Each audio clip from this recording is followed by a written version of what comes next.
वेंकटेश के नारियल के बाग थे। वो नारियल के पेड़ों पर चढ़कर नारियल तोड़ता था और फिर इन नारियलों को व्यापारी को बेचकर पैसे कमाता था। वेंकटेश और शुभलक्ष्मी दोनों अपने बेटे मुर्गन को पढ़ा लिखा कर बड़ा ऑफिसर बनाना चाहते थे। शुभलक्ष्मी, मेरा बेटा मुर्गन एक दिन बहुत बड़ा आदमी बनेगा। हाँ बनेगा ही, आप इतनी मेहनत जो कर रहे हैं। मेहनत तो करनी ही पड़ेगी ना। मुर्गन को मेरी तरह नारियल वाला थोड़ी ना बनाना है। तभी मुर्गन वहाँ आ गया। अप्पा, मैं बहुत बड़ा आदमी बनूंगा एक दिन और आपको गाड़ी में घुमाऊंगा, गाड़ी में।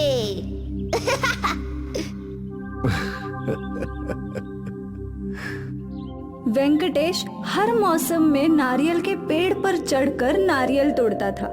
वो अपने काम में निपुण था। बारिश का मौसम शुरू हो चुका था और लगातार 2 दिनों से बारिश रुक ही नहीं रही थी। भगवान करे ये बारिश जल्द ही रुक जाए। हाँ, लेकिन आज तुम पेड़ पर मत चढ़ना, पेड़ गीले होंगे। अरे मेरी शुभलक्ष्मी, मैं पहले भी गीले पेड़ों पर चढ़ चुका हूँ। वो तो मैं जानती हूँ, पर सावधानी बरतना बहुत जरूरी है ना। अरे तुम मेरी फिक्र मत करो, मैं बड़ी ही सावधानी से पेड़ पर चढ़ूंगा। ठीक है। कुछ घंटों में बारिश रुक गई और धीरे धीरे पेड़ सूखने लगे। वेंकटेश घर से निकल रहा था नारियल तोड़ने के लिए। अप्पा, मैं भी आज आपके साथ आऊंगा। मुझे भी पेड़ पर चढ़ना सीखना है। अरे पर अभी नारियल के पेड़ गिरे होंगे। अगर आप गीले पेड़ों पर चढ़ सकते हो तो मैं भी चढ़ सकता हूँ। ठीक है, चल आज तुझे भी चढ़ना सिखा ही दूंगा। संभल कर चढ़ना, मेरे बेटे के हाथ पांव तुड़वा मत देना। हाँ। वेंकटेश और मुर्गन अपने नारियल के बाग में पहुँचे। यहाँ वेंकटेश मुर्गन को चढ़ना सिखाने लगा।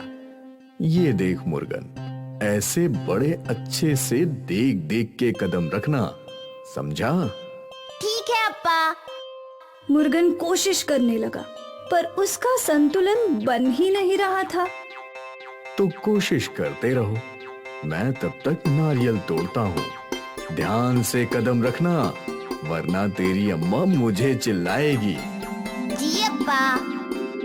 यहाँ वेंकटेश दूसरे पेड़ों को देखने लगा। बारिश की वजह से पेड़ पर काई जम गई है। मुझे बहुत सावधानी से पेड़ पर चढ़ना होगा। फिर वेंकटेश नारियल के लंबे पेड़ पर चढ़ गया। उसने उस पेड़ के सारे नारियल तोड़ दिए। यहाँ मुर्गन अब भी नारियल के पेड़ पर चढ़ने की कोशिश ही कर रहा था। वेंकटेश एक पेड़ के बाद दूसरे पेड़ पर चढ़ा। यहाँ भी उसने सारे नारियल तोड़ दिए। वो इस पेड़ से नीचे उतर ही रहा था कि अप्पा! मुर्गन की आवाज सुनकर वेंकटेश का संतुलन बिगड़ गया और काई के फिसलन की वजह से वो पेड़ से नीचे गिर गया। अप्पा! अप्पा! मुर्गन अपने अप्पा के पास पहुंचा तो वेंकटेश के सर से खून बह रहा था। मुर्गन ने तुरंत कुछ गांव वालों को आवाज लगाई। सब दौड़ते चले आए और वेंकटेश को हॉस्पिटल में एडमिट करवा दिया। यहाँ कुछ घंटों तक वेंकटेश का ऑपरेशन चला। शुभलक्ष्मी और मुर्गन दोनों के आंसू रुक ही नहीं रहे थे। जब ऑपरेशन खत्म हुआ और डॉक्टर बाहर आए, वो ठीक है ना? वो जिंदा तो है, पर उनके रीढ़ की हड्डी बुरी तरह से दब चुकी है। लगता नहीं है कि वो फिर कभी सीधा भी बैठ पाएंगे। शायद उन्हें जिंदगी भर सिर्फ बिस्तर पे ही लेटना पड़े। डॉक्टर की बात सुनकर शुभलक्ष्मी और मुर्गन दोनों फूट फूट कर रोने लगे।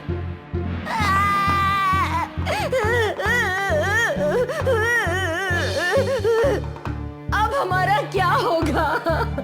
हे भगवान! शुभलक्ष्मी और मुर्गन वेंकटेश से मिलने अंदर गए। शुभलक्ष्मी, तू चिंता मत कर, मैं जल्द ही ठीक हो जाऊंगा।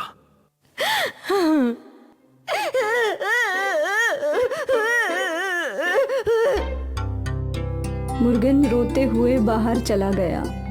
इसे क्या हुआ? क्या बात है शुभ लक्ष्मी? डॉक्टर ने बोला कि आप कभी बैठ नहीं पाओगे। आपकी रीढ़ की हड्डी बुरी तरह से दब गई है। क्या?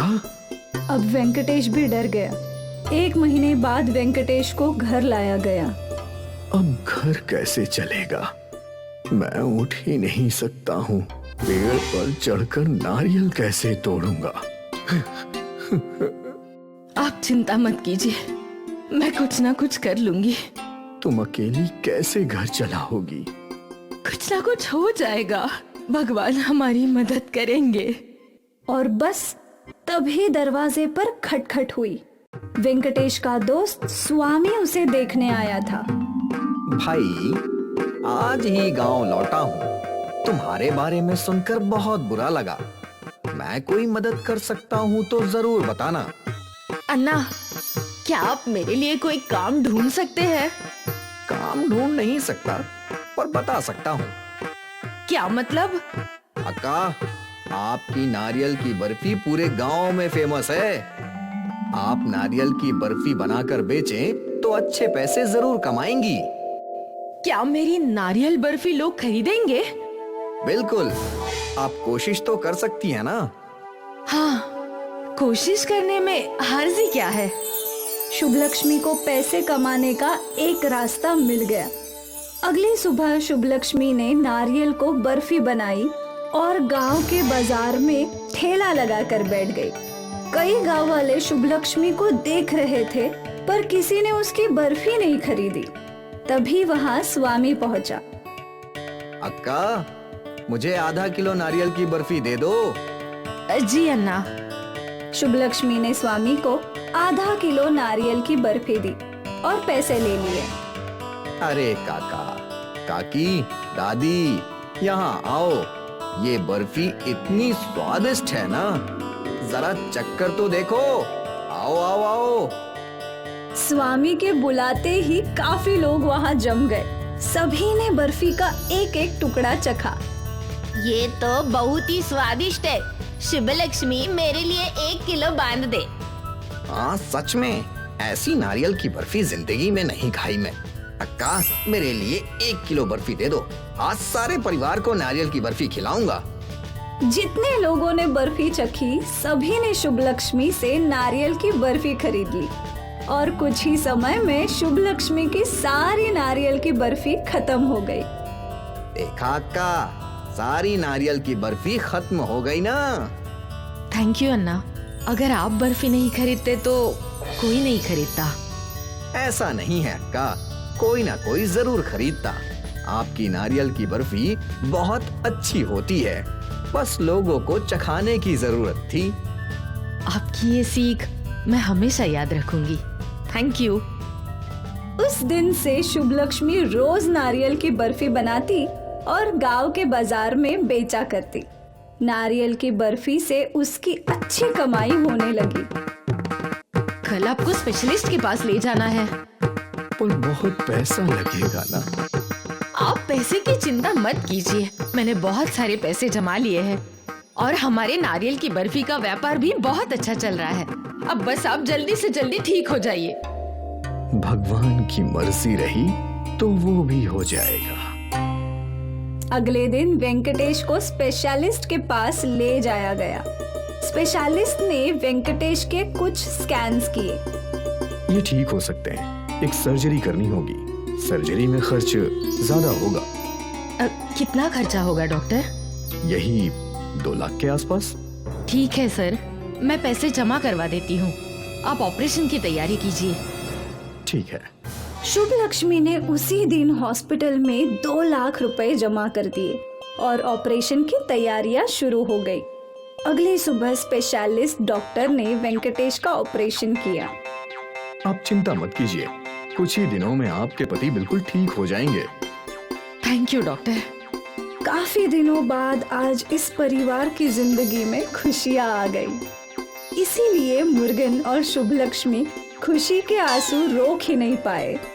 आज इतने दिनों बाद वेंकटेश उठकर बैठा था।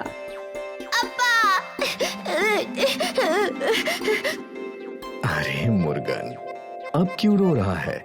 अब तो सब कुछ ठीक हो गया है। हाँ, अब सब ठीक हो गया है। भगवान का बहुत बहुत शुक्रिया।